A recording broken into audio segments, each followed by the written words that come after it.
Félicitations, félicitations à l'Olympique de Marseille. Voilà, mes sincères salutations, mes sincères félicitations. La meilleure équipe de France, soi-disant, hein. Voilà.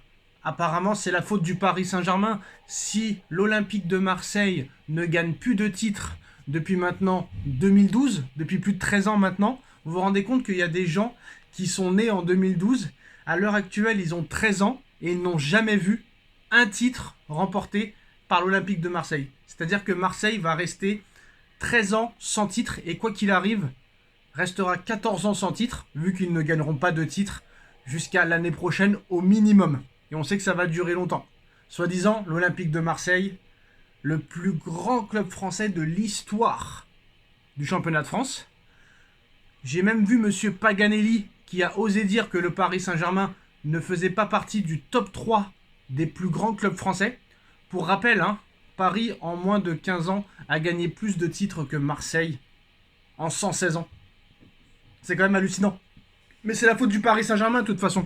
Voilà. Ce soir, si l'Olympique de Marseille s'est fait éliminer contre Lille au tir au but, c'est la faute du Paris Saint-Germain. C'est la faute de Neymar, Mbappé, Messi. Ah bah non, c'est vrai, ils sont plus là. J'avais oublié. Mais c'est quand même la faute du Paris Saint-Germain ce soir. Honte. Honte au Paris Saint-Germain. Vous empêchez l'Olympique Lyonnais, l'Olympique de Marseille et compagnie de gagner un titre. Donc honte au Paris Saint-Germain. Honte à Nasser Al-Khelaifi. Voilà. Je le dis. Et je le répète, c'est un scandale. Voilà. C'est la faute du budget du Paris Saint-Germain si Rabiot a raté son pénalty ce soir. Rabiot est un espion infiltré par le Paris Saint-Germain à l'Olympique de Marseille pour faire échouer l'Olympique de Marseille. Voilà, c'est un complot. C'est un complot. En tout cas, félicitations à cette équipe de Marseille. Mais on est désolé, le Paris Saint-Germain, de vous empêcher de gagner des titres. Voilà. Désolé pour l'élimination contre Carquefou. Vous êtes fait éliminer contre des équipes de CFA pendant plusieurs années, mais c'est la faute du Paris Saint-Germain. C'est la faute du Paris Saint-Germain. Et pourtant, il y a beaucoup de clubs qui ont gagné des titres. Mais vous n'y arrivez pas. Mais c'est la faute du Paris Saint-Germain. Voilà.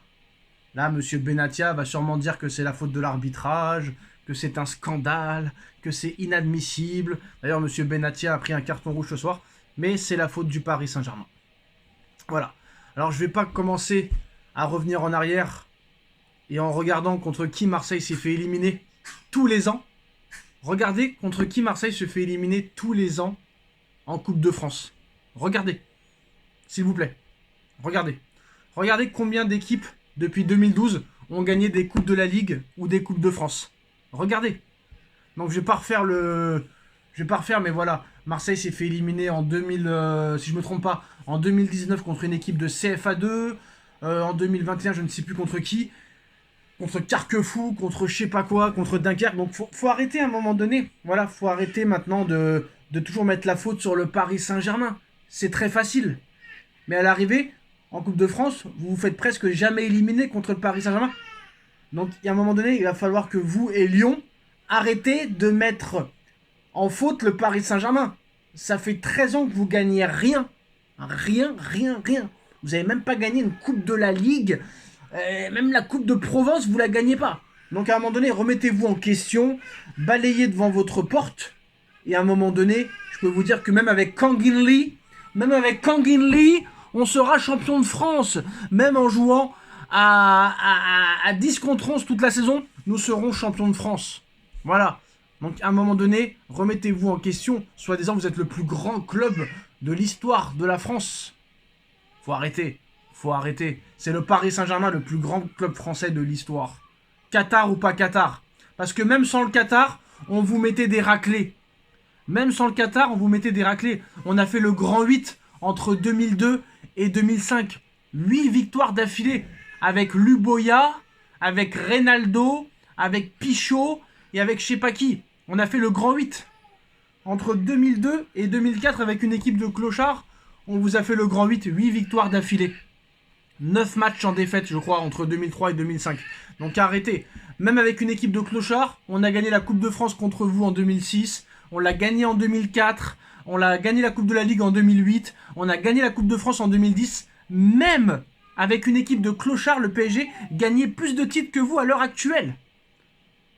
Paris a gagné la Coupe de France en 2004, en 2006, en 2010, Coupe de la Ligue en 2008, avec Clément Chantôme, Jérémy Clément et compagnie.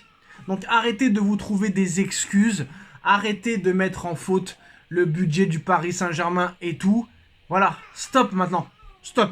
Les potos, on va aussi évoquer l'actualité mercato. Randal Kolo Muani prêté au Paris Saint-Germain, c'est officiel, la Juventus va prendre 1000% du salaire de Randal Kolo Muani, c'est dommage, hein, on l'a pas vu sur une saison complète. Mais voilà, j'aurais bien voulu voir Randal Kolo Muani sur une saison entière, ou au moins sur une demi-saison, ça n'a pas été le cas. Quoi qu'il en soit, prêt avec option d'achat, non, prêt sans option d'achat de Randal Kolo Muani qui reviendra quoi qu'il arrive au mois de juin. Donc voilà, en tout cas c'est bien au moins que la Juve prenne la totalité du salaire. Peut-être que ça va lui redonner confiance en lui, peut-être que Thiago Motta va lui redonner confiance en lui, et peut-être qu'on va retrouver un Randal Kolo Muani buteur comme avant. On ne sait pas ce qui peut se passer, on ne sait pas si Enrique sera encore coach l'été prochain, donc ça sera intéressant de voir ça. Kvaratskhelia, lui, va rejoindre le Paris Saint-Germain dans les prochaines heures. Contrat de 4 ans et demi pour un salaire de 10 millions d'euros par saison. Total du transfert, 70 millions d'euros, c'est pas mal. Le Paris Saint-Germain a réussi à faire baisser le prix de 50 millions d'euros, comme avec Joao Neves. Donc ce n'est pas à négliger. Donc voilà les dernières informations. Araujo va rejoindre peut-être aussi la Juventus. Sauf que le Barça demande 70 millions d'euros. Je ne pense pas que la Juve est prête à débourser 70 millions d'euros pour Araujo. Mais bon, quoi qu'il en soit, hein, ce soir, on va bien dormir quand même. Voilà. Une élimination de l'Olympique de Marseille contre Lille. D'ailleurs, très belle équipe de Lille. Hein. On n'en parle pas assez, mais voilà. Bakker, ancien parisien, que Genesio a fait progresser. C'est quand même incroyable. Mais quoi qu'il en soit, l'Olympique de Marseille se fait éliminer dès les 16e de finale de Coupe de France. Donc, heureusement que le ridicule ne tue pas. Voilà, monsieur Adrien Rabiot, je ne sais pas si t'es un petit peu ici en espion, en machin, mais voilà, la fin du rêve pour l'Olympique de Marseille, c'est terrible pour eux. C'est terrible pour les supporters surtout. Moi, je pense aux supporters marseillais. 13 ans sans titre. 13 ans sans titre. 13 ans se faire laminer par le Paris Saint-Germain, ça doit faire très très très mal.